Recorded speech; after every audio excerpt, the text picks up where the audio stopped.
this time, the country where insecurity is very high. There are many factors of insecurity. I won't preempt the lecturer, but one of it is that we doctors in the rural area are very insecure. We are targets. People believe we have money. Yeah. And they don't think it's work, work, work. There's no money. So we should continue. I know we will benefit from this lecture because be with us. Thank you. Thank you very much, sir. So I will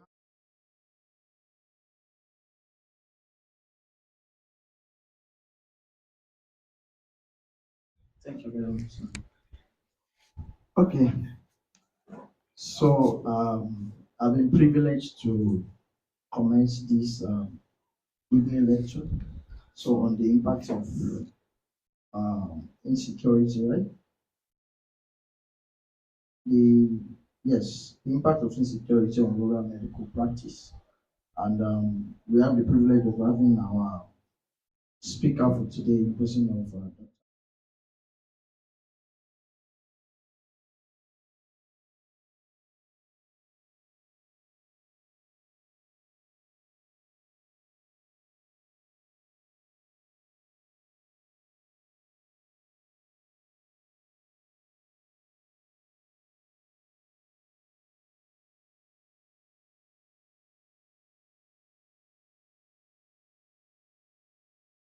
my distinguished elders in the profession.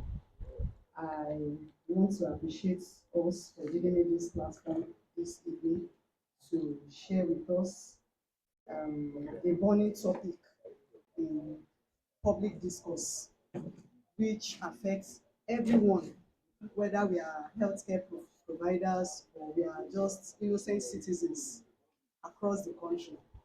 Every one of us are affected by this growing menace of insecurity in our country, Nigeria. I want to appreciate the association for putting together this particular lecture to open our eyes, okay, to the growing concerns of insecurity. Okay. So, thank you. Okay, so we want to quickly look at the topic that is before us this evening. I labeled it the fractured sanctuary, the impact of insecurity on rural medical practice in Nigeria. That's the topic. But I feel it is a sanctuary to take care of the sick, to help improve health outcomes. But in recent times, this sanctuary has been desecrated, okay, by insecurity in Nigeria. We are going to look at this topic using the following outline. I'll run us through the epidemiology of insecurity in Nigeria. I will describe the causes of insecurity. Then we'll look at the impact or the implication of insecurity on rural medical practice in Nigeria, because we are all affected and we are healthcare providers. So how has this affected us in one way or the other? Then we'll give recommendation on how we can protect ourselves and what are the reasonable way forward that we can use in this environment.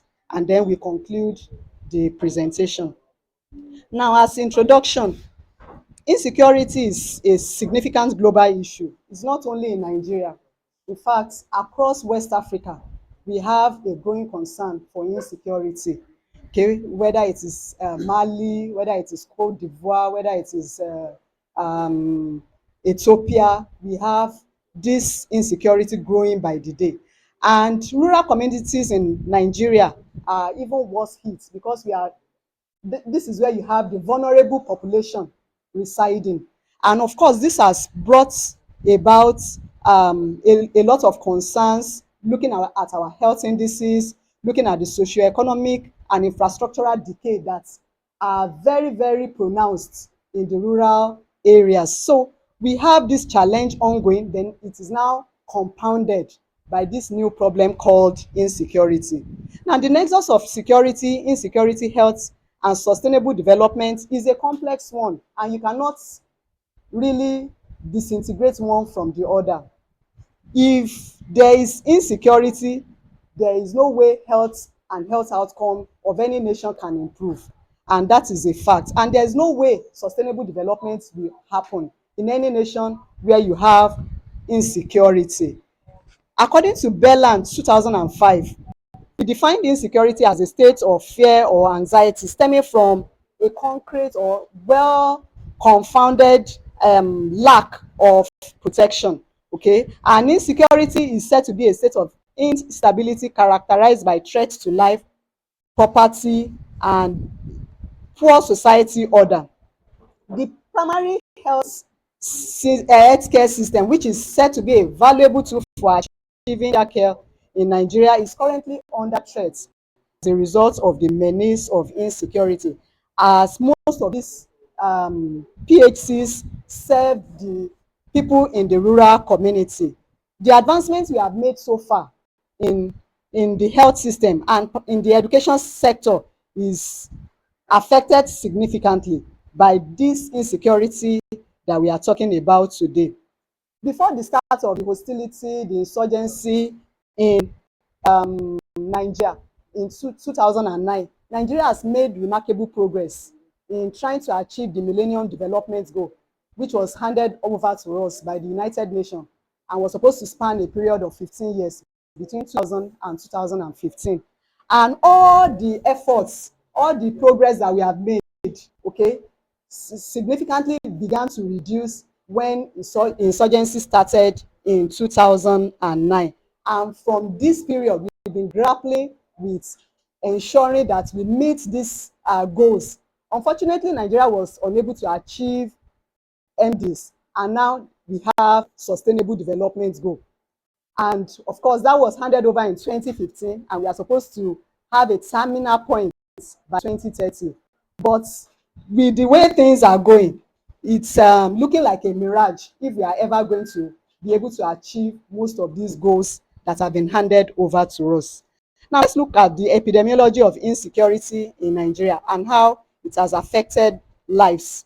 Olanrewaju Eto in 2021 reported that since the Boko Haram humanitarian crisis began in 2009 till date, that we've lost a significant number of lives. As much as 37,500 people have lost their lives, and that's quite enormous. And about 2.4 million individuals, okay, have fled their homes. They've been forced to leave their ancestral homes as a result of fear, okay, anxiety. They don't know what will happen tomorrow. Nobody is safe anymore. So about 2.4 million Nigerians are currently living in internally displaced camps across the federation.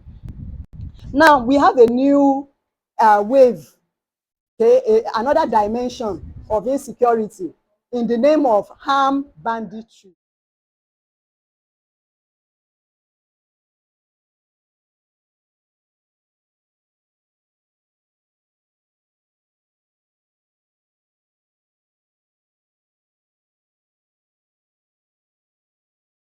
North central geopolitical zone of Nigeria. Fortunately, we've not had many in southwestern Nigeria, and we thank God for that. But that does not mean that we are spared. We've had some cases that are underreported, okay, and of course, some of these cases did not even catch media attention, and so they were not documented. Now, many people have been displaced by the banditry action, which I said is a new dimension of insecurity that we have with us. And of course, this banditry include cattle rustling, kidnapping, extortion for ransom, as well as disruption of social services, particularly healthcare service delivery and education. We we thank God for the recent attack that happened in Orire and the rescue, okay, that happened thereafter. We appreciate God for the effort of the security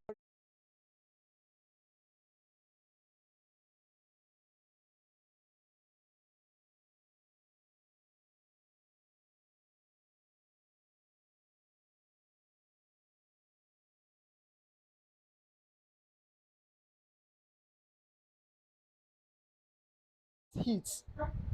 Now let's look at the a case of the northern parts of Nigeria, where this banditry and insurgency started. According to the WHO,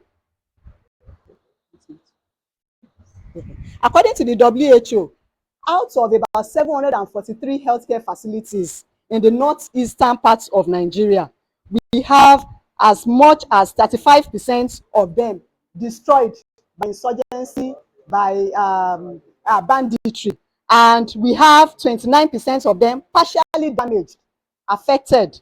Okay? And then only 34% of health facilities in the northern parts of Nigeria are currently functional, rendering services as required. Okay, and when you look at the Bay states, that is Borno, Adamawa, and Yobe, only 62% of health facilities in these states are fully functioning. The remaining 38% provide limited health services or absolute.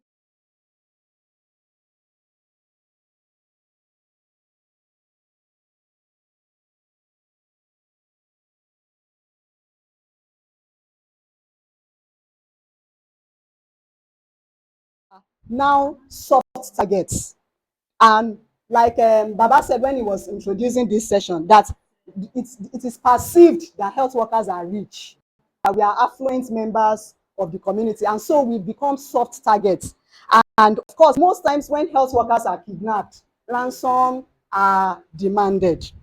Unfortunately, in 2022, about 37 health workers were kidnapped out of 21 incidents reported. That's really staggering and is discouraging that the chicken has come home to roost. We thought we were protected in quotes, but now the reality on ground shows otherwise. In 2023, we had 12 incidents reported, and out of these 12 incidents, 19 health workers were kidnapped. 6 health workers ultimately paid the ultimate sacrifice. They lost their lives in this incident in 2023. So we have a number of this insecurity across different states in Nigeria, particularly in the north central, the northeastern parts of the country, and the northwestern parts of the country. Now, the workforce threats is growing daily. It does not matter whether you are at the facility or whether you are at home or whether you are traveling.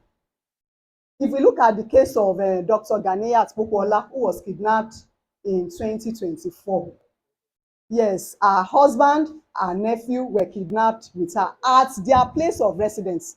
Dr. Ganiyat happens to be a registrar at the National Eye Center in Kaduna. She was at home. She didn't travel. And, the gunmen, unknown gunmen, came around and they abducted her and her husband. In March 2025, her husband was released. And he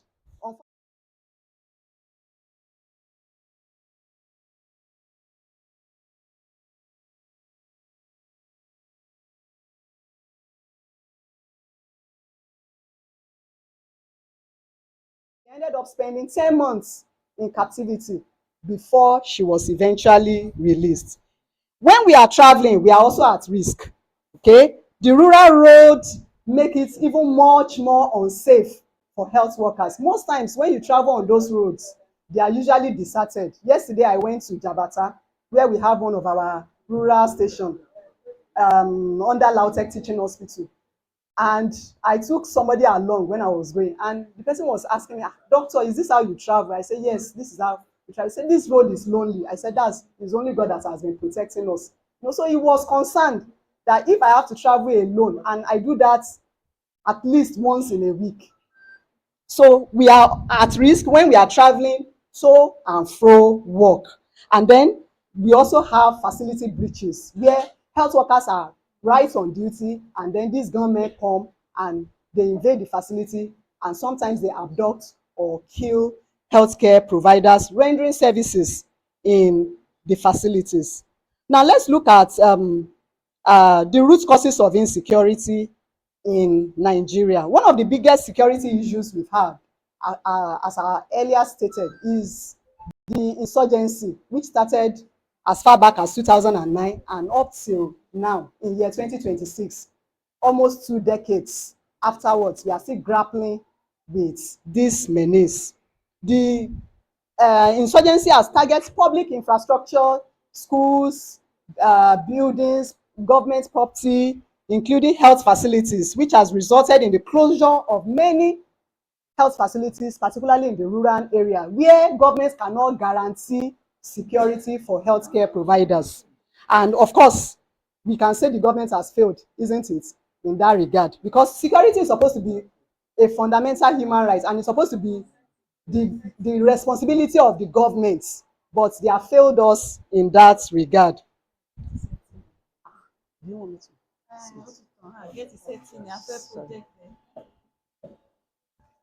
Sorry. Yes.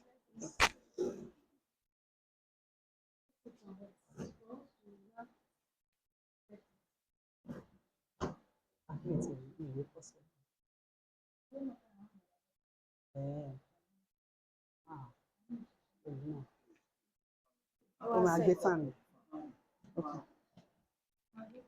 Sorry for the interruptions.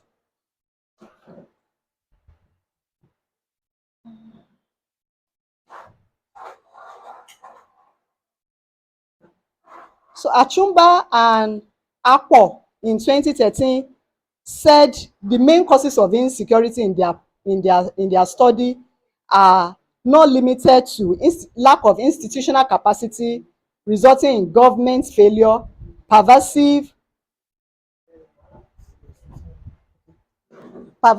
inequality and unfairness, and then we had ethno-religious conflicts also as documented as the root causes of insecurity. Initially, when this insecurity started, especially the banditry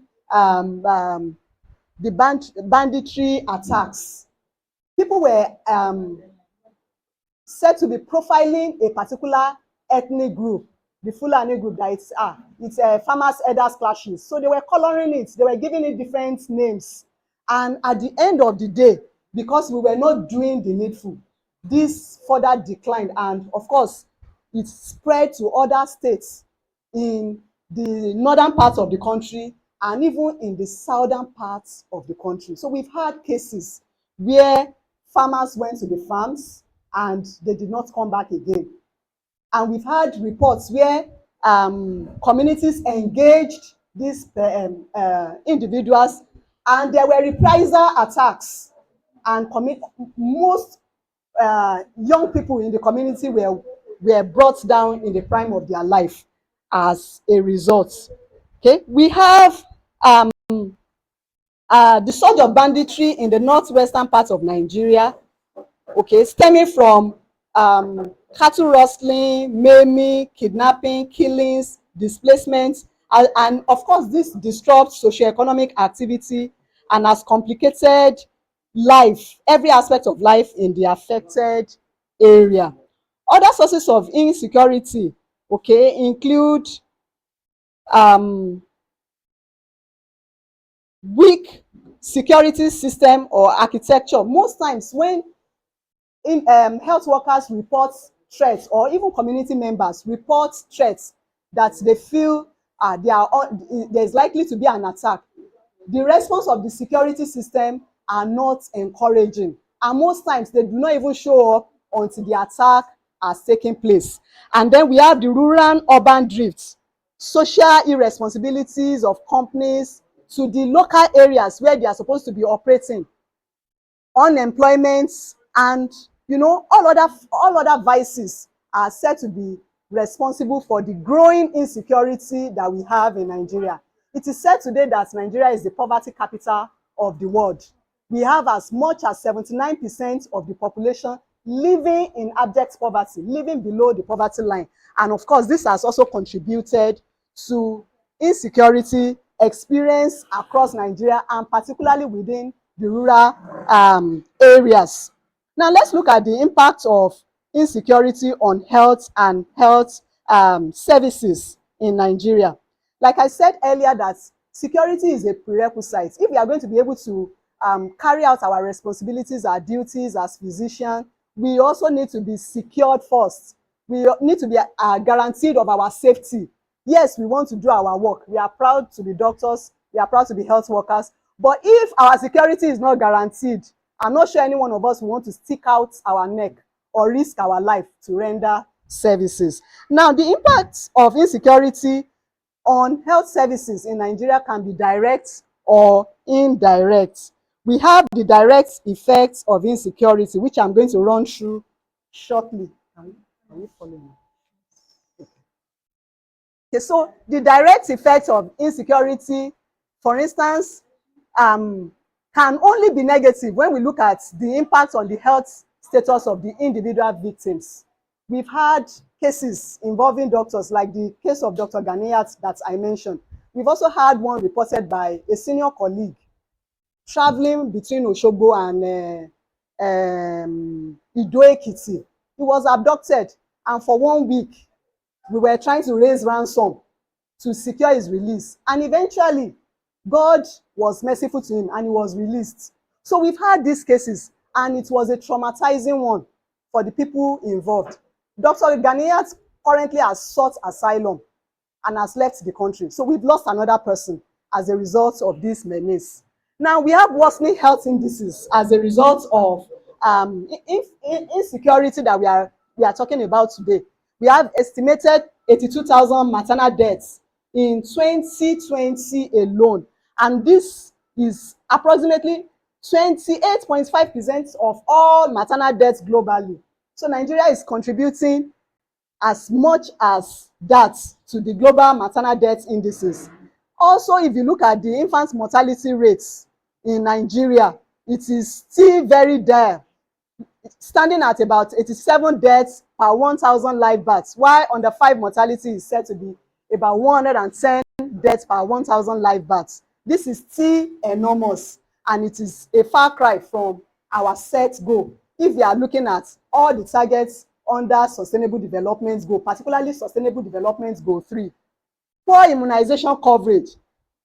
In the northern parts of Nigeria, 1 in 5 of children aged 12 to 23 months are said to be unimmunized. 11% of children aged between 24 to 35 months are fully immunized according to the national immunization schedule. Then about 31% of children between 12 to 13 months are unvaccinated. So we still have a large population of children who are not vaccinated as a result of pervasive threats of insecurity in the rural communities. Next slide, please.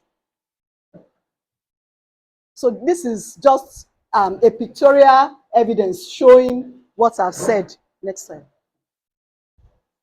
Okay, look at this picture. Because of the insecurity that you have, especially in the northern parts of the country, health workers have to protect themselves. And see, look at the perimeter fencing, trying to keep, because nobody is trusting anybody again. So they cannot even allow them to access the health facility, bring in their children for immunization. They have to screen them first. So it's those people that have passed the screening that will now come inside. See, and regularly when we do immunization clinic, mothers are supposed to sit down comfortably, like we have in the southwestern part of Nigeria. You give health talk. There is even no opportunity for that. You just come, you bring your children, you immunize them, and you send them away as soon as quick as possible to protect the health workers. In the northwestern region of Nigeria, had worst health indicators as a result of this menace.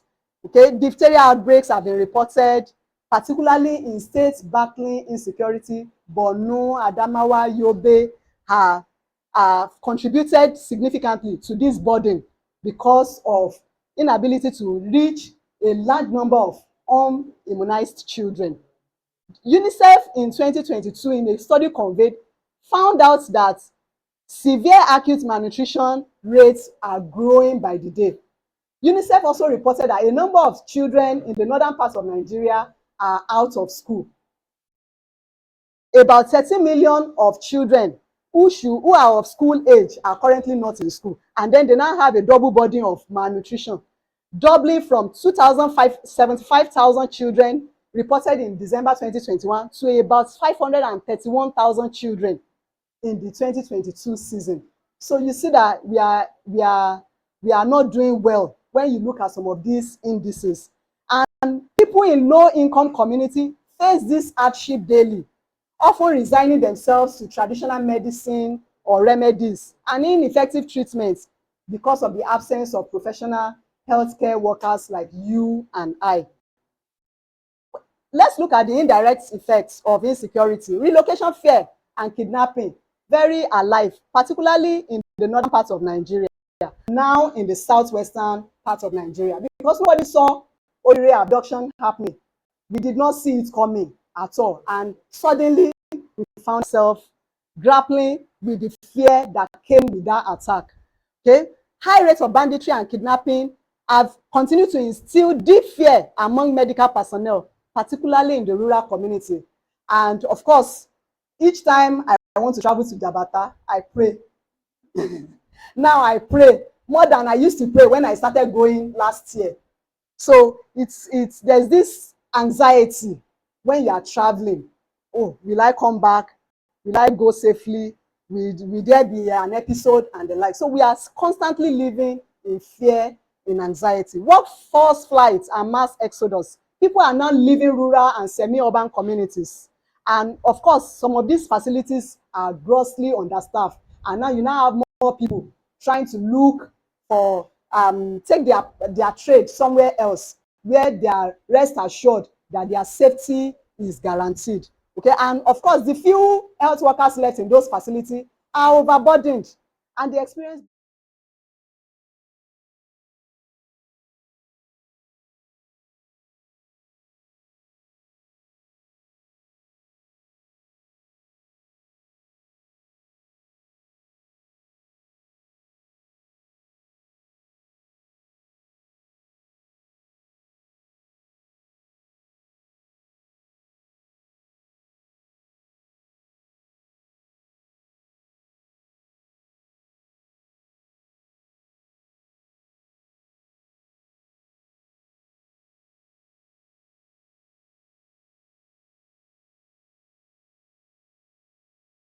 and their ability to respond, the responsiveness of the health services to emergencies has reduced significantly because they do not have access to some of these things we are talking about. Severe physical barriers, particularly women of reproductive age, are often restricted from traveling to clinics due to fears of attacks or blockades on the road.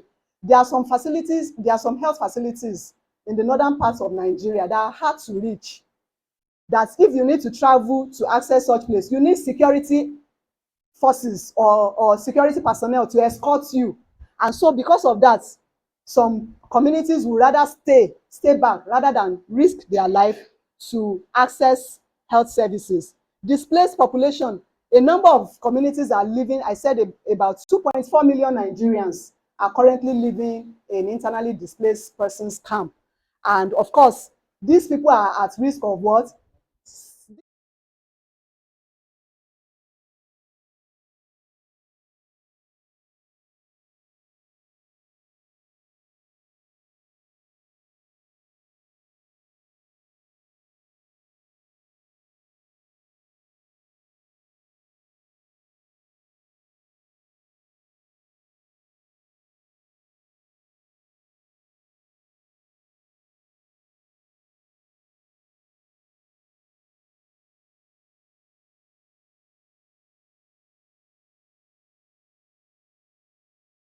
Working condition elsewhere rather than remain in this environment.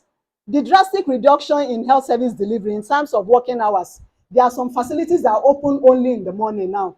They are not running 24 hours shift again because of insecurity. Some people run morning and afternoon shifts, and then at night everybody goes home because nobody is safe anymore, and health workers have become what? Soft targets. So it has reduced the service delivery in terms of working hours. Also, fear, coercion, displacement, deprivation of essentials such as drinking water, food, and healthcare have also been reported. Injuries from cluster bombs have also been reported, and of course, attendance increase in the transmission of STIs like HIV/AIDS have also been reported. Now, what is the way forward. How can we help ourselves? Since we know that government cannot do everything for us, we have what the government can do and what we can do as healthcare providers. For the government, there is a need to rebuild all damaged facilities, particularly in the rural communities, with perimeter fencing. Some of our health facilities do not have perimeter fencing. We can advocate that government should please put some fences. It's not that the fence will do anything much, but at least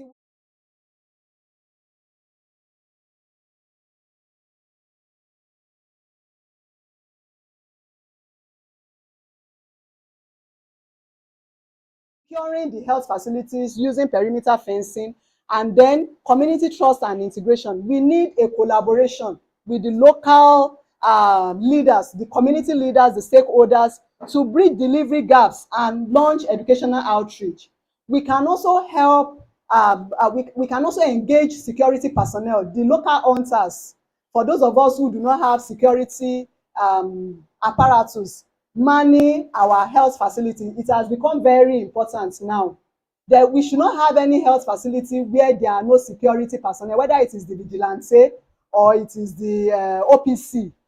Now we have some sheriff, okay, different private security outfit that we can employ, and we can use this kind of personnel to also collaborate with the security personnel, the police and the likes, the civil defense corps in our environment to protect healthcare workers. Humanitarian mobilization, very important.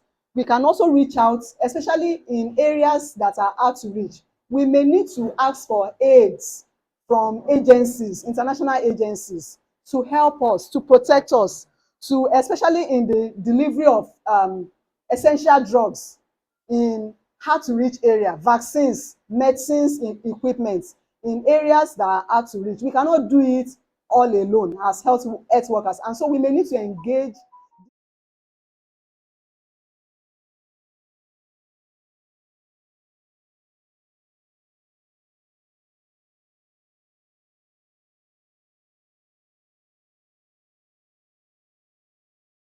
We can look at the root cause diplomacy.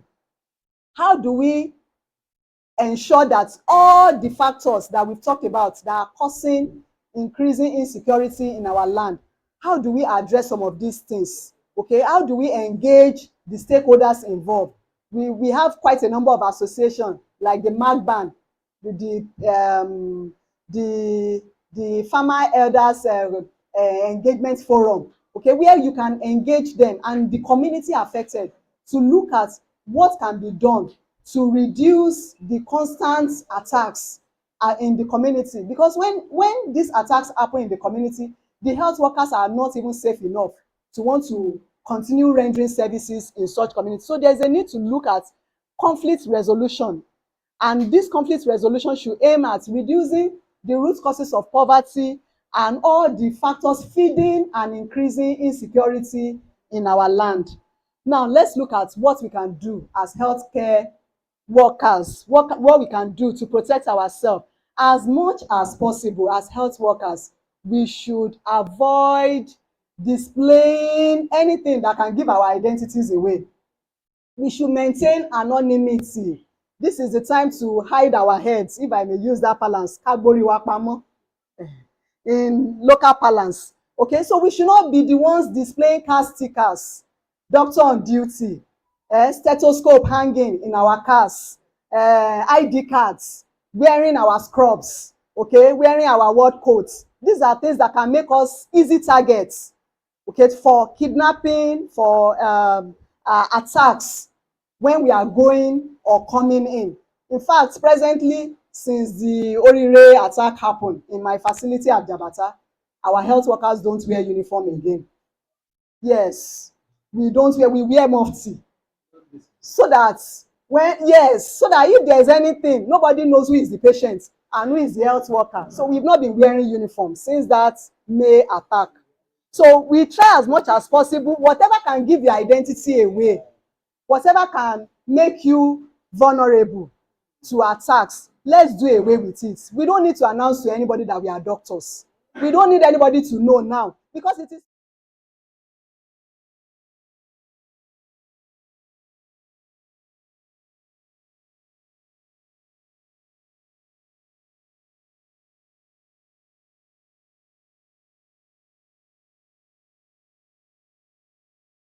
we will not find ourselves in an unpalatable of course we cannot protect ourselves, it's only God that can protect us, but the little we can do we should try to do within our within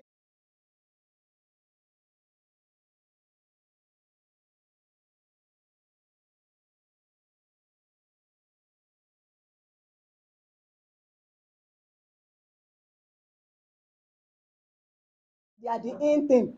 But unfortunately, in our rural community, we don't even have network, good communication system. So this has hampered the use of telemedicine in the rural communities where most of us practice. In Jabata, for instance, if I want to call, I need to go under one tree so that I can tell my people that I've arrived safely. Or if anybody wants to reach me, is when I go to that location in the facility. You can't reach me once I'm in that facility. So these are things that we may also need to do. Look at how to reach out to people to help us improve communication. And then if we can look at the aspect of telemedicine, where patient does not have to come physically to the health facility to access care, I think it's something that the government can also work on. It has worked in other climes, particularly it helped during COVID-19. Okay, and a number of applications have been developed following that pandemic that have become very useful and helpful, particularly for rural medical practitioners. Okay, mandatory training.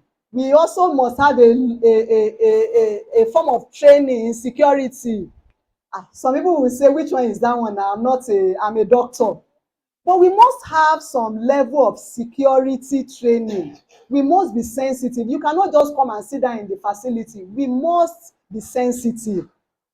Our environment, we must take interest in what is happening around. If we suspect some movements, okay, or things that are not hitherto in our environment before, we should report it. We notice something, we observe something, we should not keep quiet.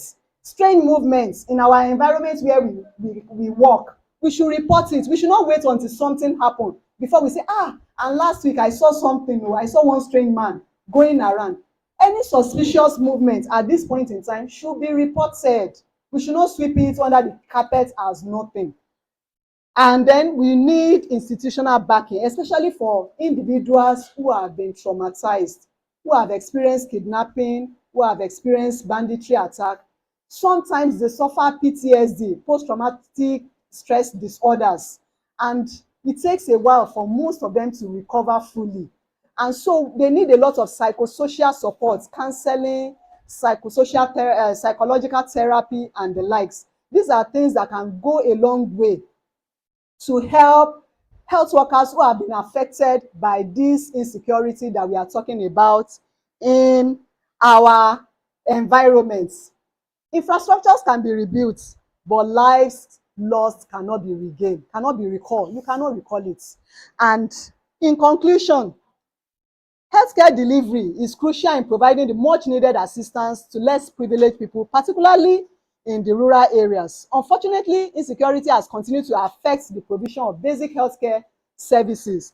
And then Nigeria's potential to reduce preventable deaths, achieve universal health coverage, and improve life expectancy of the citizen is systematically being eroded by insecurity. The depletion of skilled professionals in the rural area means that patients will continue to experience misdiagnosis, inadequate care, or prolonged suffering. So we need a multidisciplinary approach to protect health workers and also reduce the impact of insecurity on health of citizens, particularly in the rural community. I want to thank you once again for the opportunity to take this presentation. These are my references. Thank you for listening. We can do better for our lecturer. Thank you so much. Like one of our elders prayed yesterday, He said the common prayer now is one, Ikiwa. Yes, I mean, That's it. If you are praying every other prayer, I have not added that one now. yes, Maybe I have not completed it. yes. Thank you so much for that profound lecture. So the floor is open for questions and maybe contributions now. And I will start from maybe our chairman, in person of Dr. Lado. I don't know if uh, he has some elderly contributions to give to us regarding this or questions for our lecturer and then the whole house as well. Thank you. Yes, sir. Thank you for the beautiful question. Thank you, sir. Thank you, sir. Amen. Yeah, I said almost everything. What I want to say about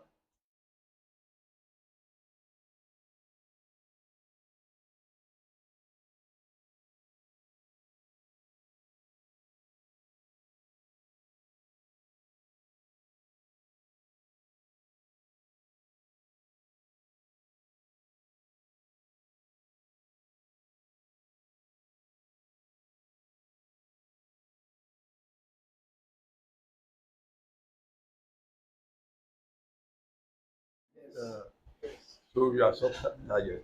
So it's not left for us as individuals to be very careful, not to expose ourselves unnecessarily. I mean, we should not trust anybody. There have been cases that even they are those that are close to them are the one that set them up. Yes, sir. So we should be careful about it. So in general, like we pray, every day we go out, we pray. Ọlọ́run má jẹ́ kó jí wa gbé. Amen. Thank you. Thank you very much, sir. Let's put another.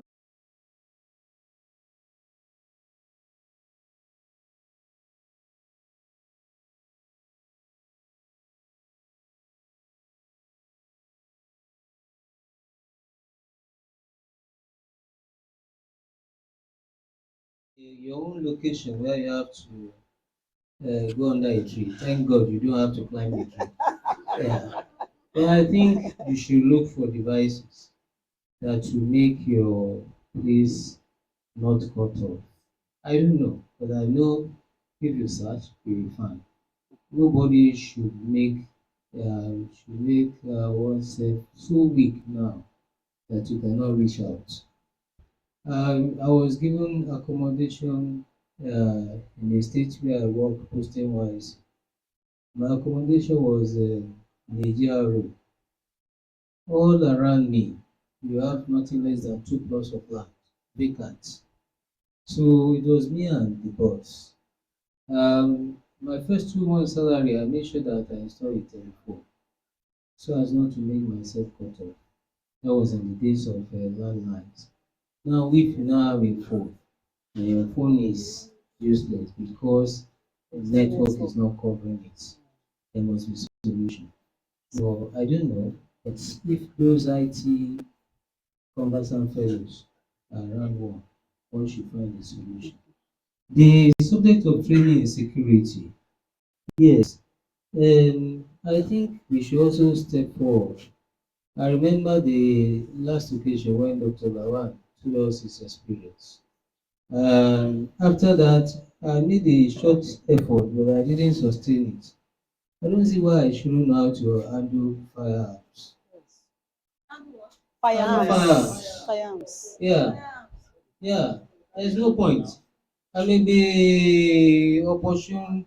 I mean, yeah, if I get caught and somewhat I manage to get a hold of a weapon, then the next thing I don't know how to use the weapon. That's bad. Then the other factors like endurance test, self-defense, you don't need to be a fighter, Lotiti now. But for you not to be able to at least put up a little bit resistance, that's terrible. Whether you are a male or female, I think there should be opportunity of learning self-defense. And endurance. Some of us cannot trek 1 kilometer. That's with That's with footwear, not to talk of 1 kilometer without footwear. Eh? You better be prepared. You can prepare for war in the days of peace. No, so we should step up. That's my own observation. The other one, hmm, may we continue to find favor with God Amen. and favor with men. Amen. But you may have to imbibe more of the Spirit of God. No, otherwise, that growing in faith will not be easy. I lived and worked in a neighborhood that was in the center of conflict in the days of the NURTW in Ibadan, the unions. And I received patients from both conflicting parties that we were seriously endangered. There was even a day the ambulance was coming with a number of people in it. They went for a social event and they ran into an ongoing fight. They were nearly attacked. The driver said he was already peeing. He was already peeing in his trousers. No, and by the time they brandished cutlasses and whatsoever, yeah, they brandished cutlasses and whatsoever, and then one of the attacking fellows identified, ẹ̀yin wo ni ẹ̀yin tí new day ní kíní kan, they were the one who led them through the conflict. In my practice, sometimes I allow to go. Ìdí owó lè ṣú wà. When it to issue of money, I will not drag it too long. No, if I have to part with it and retain my peace, I would rather. But if I have to use my influence today, get the money by all means, I will not even identify the fellow tomorrow, but the fellow will identify. I've had to part with lots of these. No, and I have to many a times allow myself to suffer than to make sure that I win the first or second round of a war, which I know I will not know the next round. So I will please implore also to be careful of how we invest in the relationship in our immediate environment. Now, we all know who is who. I once had an armed robber. I used to have armed robbers coming to my practice. Not coming to attack, but some of them already injured and some of them hiding. There was a particular one. After treating him, he didn't have money to pay. He came even and kicked out the women. Then the next day, he sent his wife to bring a transistor radio. That's a player. In those days when they have radio, much more than the money. But somebody has hinted me that that man is an armed robber. So I said, don't worry. No, when you have the money, you can come back to pay. He broke down into tears. No, he broke down into tears. Eventually, the man suffered a bad ending. They robbed somewhere and he was accosted with another fellow.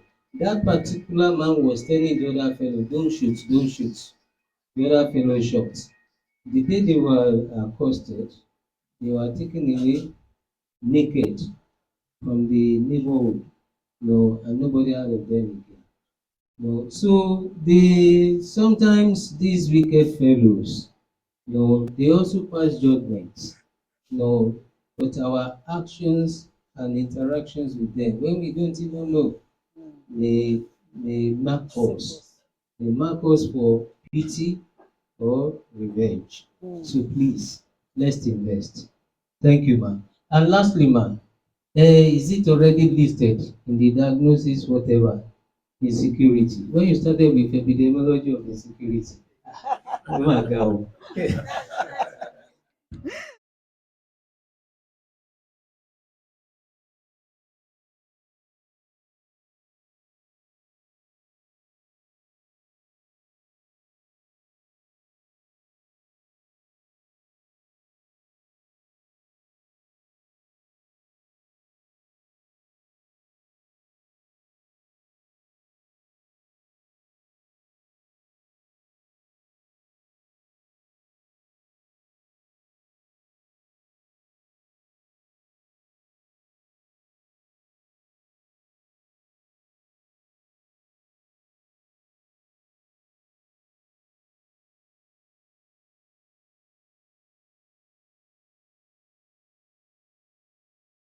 worked for him for more than 60 years, who orchestrated the final elimination of the man, and the only surviving son escaped by the whiskers. And that was how the driver was eventually caught. And several instances like that. So when engaging domestic service, we need to be extra vigilant, do a thorough scrutiny of the person you are engaging, and also have the 10 senses, if it is possible, and monitor their interaction with fellow beings. Yorùbá ní kí o tó gbé mi lẹ́sẹ̀ máa gba abẹ́yọ, ìbẹ̀rẹ̀ lọ́mọdé ń roko wẹ́wẹ́. We need to borrow a bit from what Dr. Ade was saying. But if I have the opportunity to learn gun carriage, I will want to enlist. And if it is possible, we doctors should start thinking of maybe organizing self-protective mechanism lectures that we can engage in. Because if we are becoming endangered species and we do not even have wherewithal by virtue of financial state, what about the physical strength that we endowed with? Why don't we employ it and secure our release in times of distress? Thank you very much.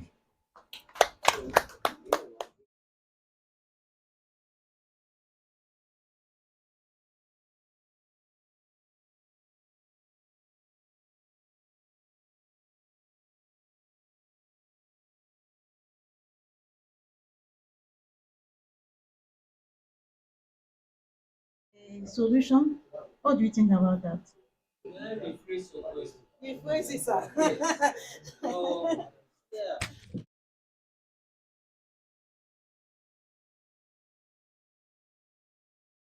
Issue of individuals that generate hostility.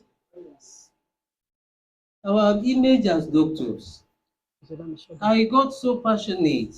I just made a phone call to a doctor in usage. I intended to discuss a clinical issue. Then, along the line, I was reminded of the ongoing 3-day strike, which happened recently at usage because of an assaulted doctor. I got so passionate. It wasn't to say I didn't know, but in the course of that, I mean that aṣorí fífọ́ orí bíbẹ́ ṣé wọ́n wá lóògùn orí fífọ́ ni? Is it new that some of us are alive today? Ó kàn gbọ́dọ̀ ń gbé ọjọ́ kú ọ̀ tí ì tó ni. I'm sure half of this population have been assaulted.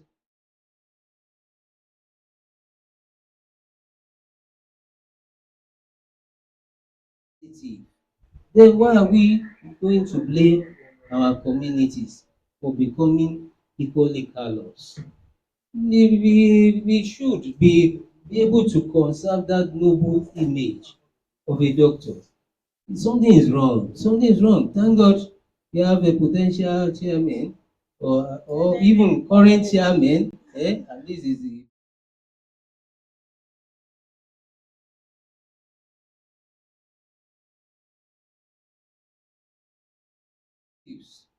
I'm sorry, that's by the way, doctor sir, Yorùbá ní bí kú yóò pa ni, èdè ò lè pa ni o. Ẹni tá a ṣẹ̀ tí ò ní dáríjì ni, Ọlọ́run má jẹ́ á ṣẹ̀. I will advise us please humbly, our domestic staff, whatever staff, we have to be careful when they misbehave and we choose to punish. Yeah. If you think that you want to inflict hurt on them so that they will feel the gravity of the offense, please do it leniently. Do it in a way and manner that will not make them to swear to take back their own pound of flesh. Sometimes not forgiving is where we start the wrong step. Thank you.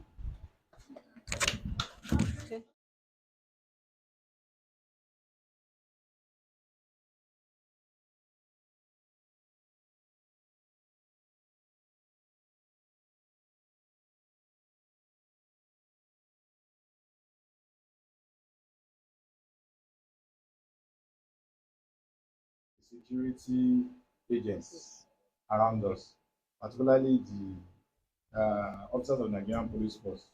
So most of the time, there's this mutual mistrust between us and them against, the populace as well. But I be that as it may, sometimes when you have very good relationship with them, it goes a long way, in actually preventing some issues. There are times when some things they will have, gotten some kind of intel about some things trying to happen, and you just hear doctor that's so please be careful with your movement. Also, this will we are hearing about some things, and before you know it, that's the way they will see it because of their own profession. And if you stick to it, just despite that same day that they've actually warned you about, something very terrible will actually happen on that day. So it has happened, particularly with me, for some time. So that's why I'm trying to see. And not just the police, even those Amotekun and all those guys. So sometimes parting with just 3,000 or 2,000 naira will go a long way, in saving you of so much stress sometimes. So that's my contribution. Thank you.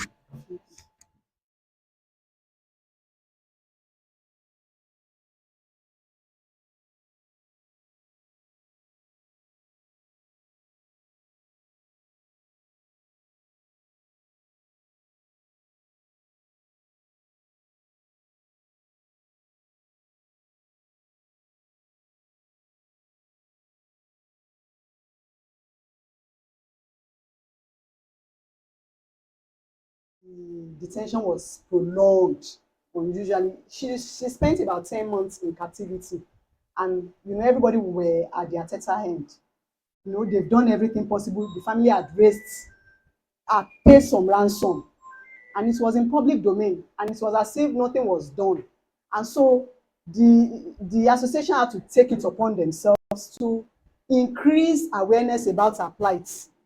And of course, that was what led to the different strike actions that we had. There was a warning strike, and then later there was one week ultimatum, and then there was another strike, like that, to raise awareness, to keep the government on their toes, to do the right thing in rescuing her. And eventually that happened after 10 months in captivity. So sometimes those kind of actions may become necessary, especially when you feel the government is not doing enough. But it is not every now and then that we have such cases that we should go that route. But there are some cases that may warrant us to take that route. And that was what happened in the case of Dr. Ganiat Popola. So, but going forward, like we have been told, there's a way to maintain relationship. It's not every time that we should bargain with strike action, whether we like it or not. Each time there's a strike action, precious lives are lost, and you cannot recall those lives. And so whether we are affected directly or indirectly, we've had cases where doctors embark on strike and relatives have bear the brunt, paying the ultimate price. So we can do some other things. We can follow some negotiation routes. We can put some bargaining chips on the floor, okay, to help drive home our points, and then use the strike action as the last resort. I think if we go that route, we may be able to achieve more. Thank you.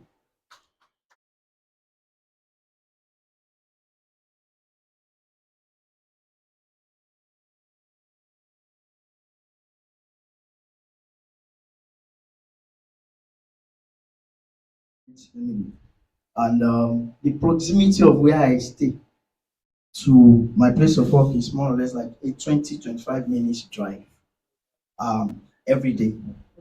And sometimes there are some emergencies. So I usually put some warning anyway to the nurses that, hey, you should take fast decisions. Anything that makes you to call me for an emergency by 8 p.m., I won't answer. You have to refer the patient, whether booked or unbooked. So in those kind of situations, I don't know, is there any way where we can avoid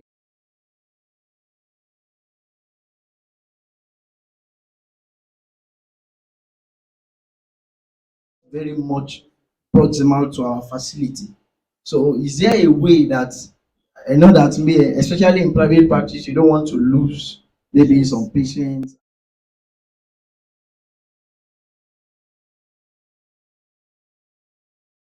faith, and there's also the place of wisdom as well. So how do we draw the line in securing ourselves by minimizing you having to come out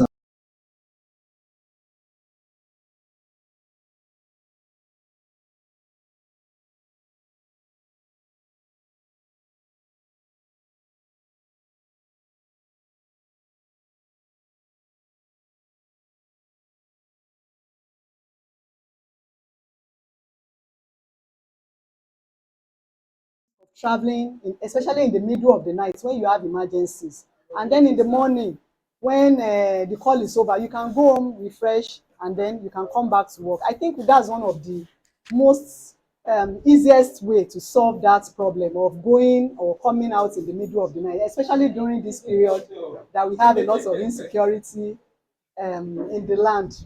Thank you. Thank you so much.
throughout our week.